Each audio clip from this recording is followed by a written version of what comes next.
আপনারা সকলে জানেন যে আজকে সকালবেলা ধামাখালিতে 144 ধারা বলবৎ করার জন্য আমাদের একটা ফোর্সের অ্যারেঞ্জমেন্ট ছিল, পুলিশ বাহিনী ছিল। তার নেতৃত্বে ছিলেন জসপ্রীত সিং, আইপিএস অফিসার, উনি স্পেশাল সুপারিনটেন্ডেন্ট ইন্টেলিজেন্স ব্রাঞ্চ। সেখানে পশ্চিমবঙ্গের মাননীয় বিরোধী দলনেতা কয়েকজন সঙ্গী বিধায়ককে নিয়ে আসেন এবং সেই সময় জসপ্রীত সিংয়ের সঙ্গে এবং অন্যান্য পুলিশ কর্মীদের সঙ্গে তার কথোপকথন কিছুটা বাদানুবাদ হয়। সেই সময় বিরোধী দলনেতা তিনি সরাসরি আঙুল উঁচিয়ে জসপ্রীত সিং, যিনি ওখানে দায়িত্বে ছিলেন, তাকে খালিস্তানি বলেছেন। তাকে বলেছেন ইনি খালিস্তানি। একজন রাজনৈতিক নেতার মুখ থেকে এই ধরনের একটা ইনসেনসিটিভ, প্ররোচনামূলক এবং অসম্মানজনক মন্তব্য শুনে আমরা স্তম্ভিত হয়ে গেছি। আমরা এটার প্রতিবাদ এবং নিন্দা তো করছি এবং একই সঙ্গে জানাচ্ছি যে এইভাবে কোনো মানুষের, সরকারি কর্মী অন্য কোনো মানুষের ধর্মীয় পরিচয় নিয়ে, ধর্মীয় ভাবাবেগ নিয়ে, ধর্মীয় বিশ্বাস নিয়ে কখনো কাউকে এই ধরনের মন্তব্য করা যায় না।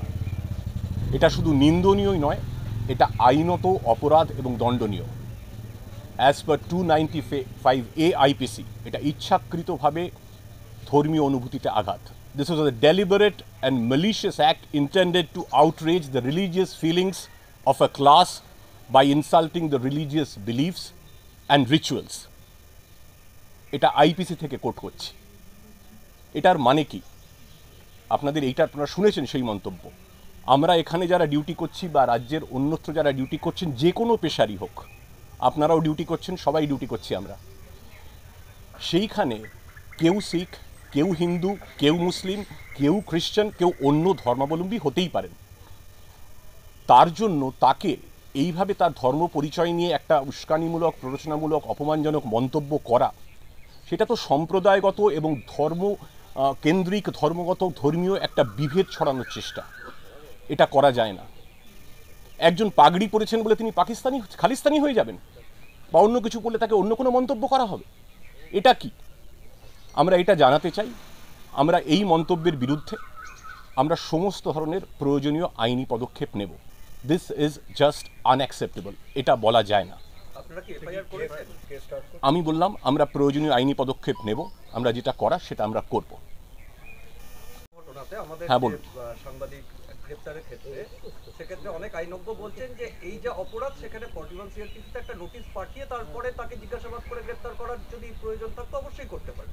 সেক্ষেত্রে এত দ্রুততার সঙ্গে গোটা ঘটনাটা ঘটলো, সেটা নিয়ে অনেক আইনজ্ঞ প্রশ্ন তুলছেন। আচ্ছা, কোন আইনজ্ঞ কি বলেছেন আমি জানি না, কিন্তু আমি আপনাকে যেটা বলতে চাই যে আইনের সমস্ত প্রথাগত ধারা, কোন আইনে নোটিশ দিতে হয় না দিতে হয়, সমস্ত বিবেচনা করে অভিযোগ আমরা পাওয়ার পর প্রাথমিক একটা এনকোয়ারি করে যথেষ্ট তথ্য প্রমাণ সহ যখন আমরা নিশ্চিত হই যে ইনি সেই অভিযুক্ত, তখনই আমরা গ্রেফতারের পথে যাই। তার আগে আমরা যাইনি। আমরা গ্রেফতার হয়েছেন উনি। আজকে যিনি অভিযোগকারিনী, ম্যাজিস্ট্রেটের কাছে তা 164 CRPC, মানে ম্যাজিস্ট্রেটের কাছে তিনি আদালতে বিচারকের কাছে গোপন জবানবন্দি দিয়েছেন। সেই গোপন জবানবন্দি নথিভুক্ত হয়েছে, রেকর্ডেড হয়েছে, তার কপিও আমাদের কাছে এসে গেছে।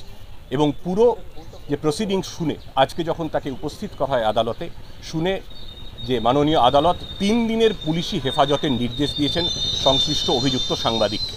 এইটা আপনাদের জানাতে চাই। 3 days PC have been granted police custody.